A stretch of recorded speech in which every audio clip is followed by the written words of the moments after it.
তোদেরই ঘরে ওদের কাছে নাকি গেছি? তো বিকেলে আসলে ভালো। তো ওই বাচ্চাটা, ওই হলদে বুঝি একটা বাচ্চা আছে, হ্যাঁ ডানা কাটা ওই বাচ্চাটা, তো বাচ্চাটা আমি রাখবো ভেবেছিলাম কিন্তু রাখা হলো নি। তো তুই অনেক দিন ধরে বলছিস তোকে একটা পায়রা দিতে হবে, তার জন্য আমি দিলাম।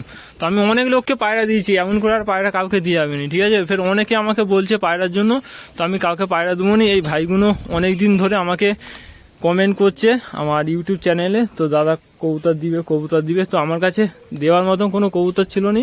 তো একটা হলদে, ঠিক আছে যাও, তো পরে আসবে ভাইরা, ঠিক আছে? একটু হাই করে দাও তোমরা। তো ভাইরা অনেক দূর দিয়ে এসছে, বাঁকুড়া দিয়ে, প্রায় আমাকে বলেছিল কবুতর দেওয়ার কথা, তো আমি ওর জন্য একটা ভালো কবুতর রেখেছি, বুঝলি? আজকে অনেকদিন পর এদেরকে আমি বাইরে ছাড়বো, তো বাইরে বের করে খেতে দেবো। সব কবুতর খাবার জন্য দেখো নিচে এসে বসে আছে, সব আমার জন্য অপেক্ষা করছে। আর একটা কবুতরের অবস্থা দেখো কি হয়েছে এখানে, দেখো এই কবুতরের অবস্থাটা খুবই খারাপ। আর গায়ের অবস্থা দেখো, এই মাদিটা আমি নিজে দেখে চিনতে পারিনি কার। তো অলরেডি এর দুটো বাচ্চা হয়েছে। আর এই কবুতরটা বৃষ্টি হচ্ছিল, মুরগির খুল্লার নিচে ঢুকে গেছে, ওখানে কাদা নোংরা ছিল, সব ঘেঁটেছে। আর একে খোবড়ে খোবড়ে দেখো না কি করেছে, কি অবস্থা। এর গায়ের পালক একটাও নেই, দেখো খুবড়ে খাবড়ে রক্ত বের করে দিচ্ছে, পালক তুলে দিচ্ছে, পুরো পোলট্রি মুরগির মতো হয়ে গেছে, খালপোষ হয়ে গেছে। কবুতরটা অবস্থা খুব খারাপ। আর চোখের কোয়ালিটি দেখো কত সুন্দর, ফেস সাদা। তো ভালো একটা সিয়া মাঝি, তো অবস্থা খারাপ করে দিয়েছে। আয় আয় আয় আয় আয়। তো অনেকদিন পর এরা জালের বাইরে এসছে, ছাড়া পেয়েছে, দেখো সবাই গড়গড় করে চলে এসছে বাইরে, খুব মজা।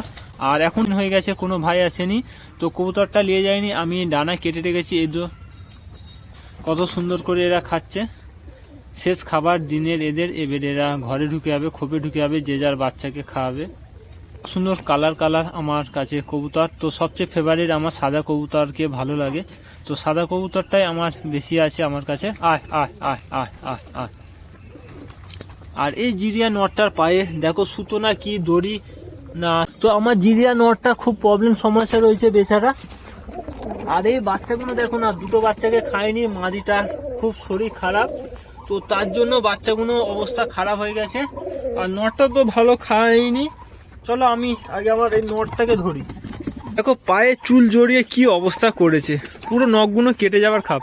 দুটো নখ অলরেডি রক্ত বেরোচ্ছে, এমনভাবে জড়িয়েছে, দুটো পায়ে একসাথে জড়িয়েছে বেচারা। আর চোখের কোয়ালিটি দেখতে পাচ্ছ। এই কবুতরটা আমি অনেকবার তোমাদেরকে দেখেছি, সব করেছি, আমার অনেক পুরনো কবুতর। আর কবুতরটা বয়সও ভালো হয়েছে, আমার কাছে অনেকগুলো বাচ্চা করেছিল, বাচ্চা একটা আমি সেল করে দিয়েছি। আর কিছু বাচ্চা উড়েছিলাম, বেরিয়ে গেছে। এই মুহূর্তে এর কোনো বাচ্চা নেই, ফের আমি জোড়া দেবো, যে কোনো মাদির সাথে বাচ্চা করব। চলো আমি এই চুলগুলো এর ছাড়ি দিই, তো দু একদিনের মধ্যে জোড়া দেবো। মাদিটা একটু রেস্ট দেবো, অনেকগুলো ডিম বাচ্চা করেছে তার জন্য। আর এখানে দুজনেই বসে আছে, এদের এখনো ডিমে বাচ্চা হয়নি। আর এখানে আমার এর বাচ্চাটা। আর তোরা মারপিট করছি কেন? তো আরো একটা বাচ্চা, আমার রাজার একটা বাচ্চা, এখানে দুটো বাচ্চাই আছে। আর রানীর কাছে বাচ্চা হয়ে গেছে, তো বাচ্চাটা আছে তো ঠিকঠাক, তো এর কাছে বাচ্চাটা ঠিকঠাক আছে। আর কি ব্যাপার, তুমি বসেছো না বসনি? তো এই ডিমটা ভালো করে পছন্দ করেনি, তার জন্য বসতে চাইনি। তো এর কাছে একটা আমাকে ডিম দিতে হবে, দাঁড়াও এর কাছে। আরে ভয় করছি কেন? তো এর কাছে দুটো ডিম আছে, আমি এখন একটা ডিম একে দিয়ে রাখি যাতে ভালো করে বসে। আর কোয়েল পাখি ডিমেও বাচ্চা জমে গেছে, বাচ্চা হয়ে যাবে, ওই জন্য আরো একটা ডিম দিলুম যাতে ভালো করে বসে, ঠিকঠাক বাচ্চা হবে, ঠিক আছে তোর? চলো বাচ্চাটা বড় করেছিস তুই, শালা খুব হারামি, খুব মারে, খুব কামড়াই করে। তো এর এখানে ডিমে বসেছিল, উড়ে গেছে। এই যে সুলতানের বউ প্রচুর ভয় করে, প্রচুর। আর দুটো ডিম আছে, তো চেক করতে হবে, এদের ডিম খুবই জরুরি আমার কাছে। চলো ঠিক আছে।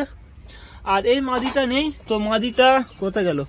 তো মাদিটা এখানে বসে আছে। আর অবস্থা দেখ কি করেছে এর অবস্থা। তো এই কবুতরটা আমার নাকি দেখে আমি একদম বুঝতে পারছি না, চিনতে পারছি না। আর একে দেখে কষ্ট হচ্ছে, মায়াও লাগছে। একে পুরো রাত ভোর একে মুরগি খুবড়েছে, দেখো অবস্থা খারাপ করে দিয়েছে, সব পালক তুলে দিয়েছে, পুরো ঝাঁঝরা করে দিয়েছে। চলো বেচারা উঠতে পারেনি, খোপে ঢুকতে পারেনি, একে আমি খোপে ঢুকিয়ে দিই। যা ইয়ে হাই, ওকেই না মারে, এরাই না মারে, ওকে চিনতে পারেনি। আর বর কেউ চিনতে পারবে না, ছেলে পুলে কেউ চিনতে পারবে না। চলো এখানটায় দুটি খাবার দিয়ে দিই একে আমি। তো ফ্রেন্ড চলো কবুতরের খোপটা আমি বন্ধ করে দিই। আর যারই কবুতরটা ধরেছি আমি এর আগে ডানা কেটে দিয়েছি আমার কবুতর উড়ে পালিয়ে গেছে বলে, তার জন্য। আর যার কবুতর সে আমার বাড়ি আসবে, কবুতরটা আমার কাছে আছে, একদিন হয়ে গেল পেয়ে যাবে। চলো আমি লক বন্ধ করে দিয়েছি, সব কবুতর খেয়ে দিয়ে ভেতরে চলে গেছে।